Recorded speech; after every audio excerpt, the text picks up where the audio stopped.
Olá, eu sou Carlos Cabral e esse é o Cyber Morning Call, edição de 16 de janeiro de 2023.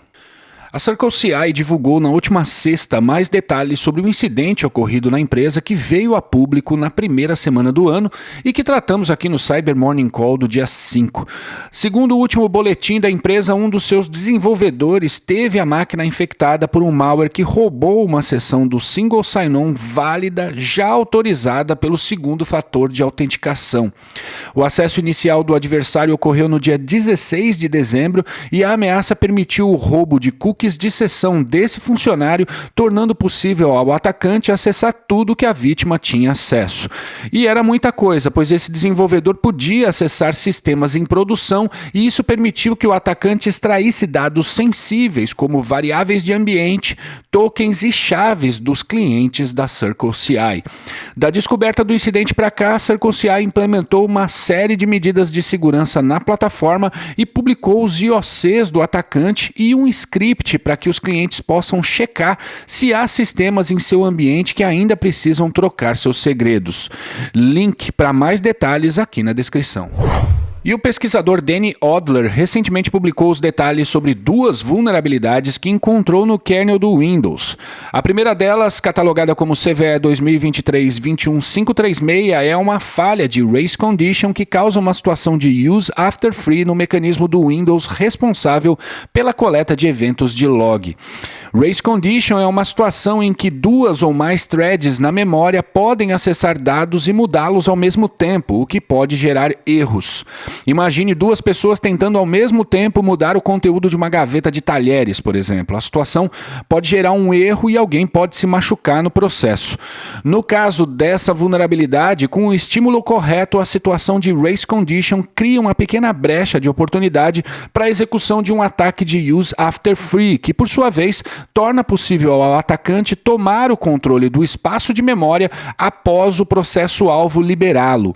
Usando a mesma analogia, a CVE 2023-21536 tornaria possível a um atacante acessar a mesma gaveta, ou seja, o mesmo espaço de memória do processo do mecanismo do Windows responsável pela coleta de eventos de log, enquanto ele o estiver acessando. E quando esse processo-alvo liberasse a gaveta, entre aspas, o atacante se apropriaria do seu conteúdo, podendo executar atividades em memória com os privilégios do processo original.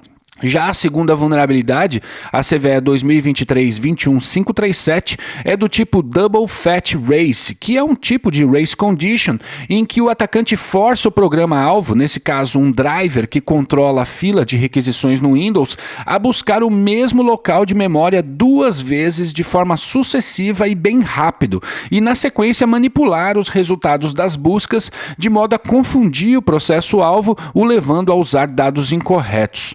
No fim dessa manobra, é possível ao atacante exercer algum nível de controle sobre o espaço de memória do processo afetado.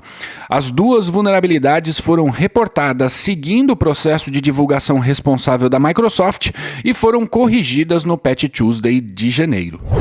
E um modelo de TV Box baseado no Android está sendo vendido com um malware. A descoberta é do pesquisador Daniel Mislit, que encontrou uma variante do malware Copycat no dispositivo T95 Android TV Box com o processador Allwinner T616, o qual é vendido em marketplaces grandes como Amazon e AliExpress.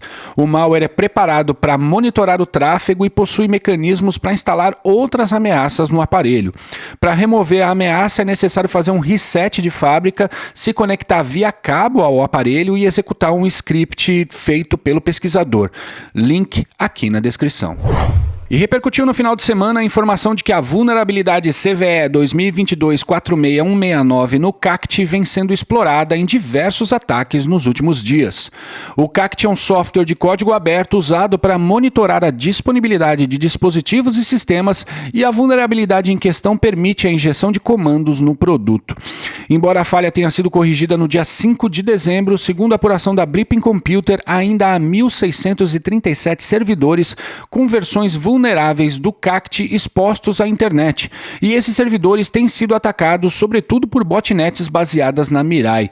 Também foi observado o uso de exploits para essa falha, com origem em uma botnet que abre um shell reverso no alvo e executa uma varredura de portas nele. A recomendação é clara: se o CACT é usado por sua organização ou por fornecedores que tenham conectividade com sua rede, é importante validar se o produto está em sua última versão, atualizando instalações obsoletas. Por fim, a Microsoft notificou seus clientes que em 90 dias, mais precisamente no dia 11 de abril de 2023, será encerrado o suporte estendido do Exchange Server 2013. Relembrando, o suporte estendido é aquele em que o cliente não possui mais o acesso a melhorias no sistema, mas ainda continua sendo servido com atualizações de segurança. Quando isso acaba, o cliente fica completamente desprotegido contra novas vulnerabilidades e ataques visando essas versões sem suporte. E quem é ouvinte do Cyber Morning Call sabe que os ataques contra sistemas obsoletos acontecem com mais frequência do que muita gente imagina.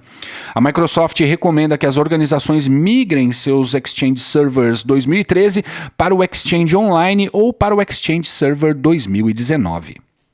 E é isso por hoje, obrigado por ouvirem o Cyber Morning Call e tenham uma ótima semana. Você ouviu o Cyber Morning Call, o podcast de cibersegurança da Tempest. Nos siga em seu tocador de podcast para ter acesso a um novo episódio a cada dia. E para saber mais sobre a Tempest, nos siga no Instagram, Twitter e LinkedIn ou acesse www.tempest.com.br.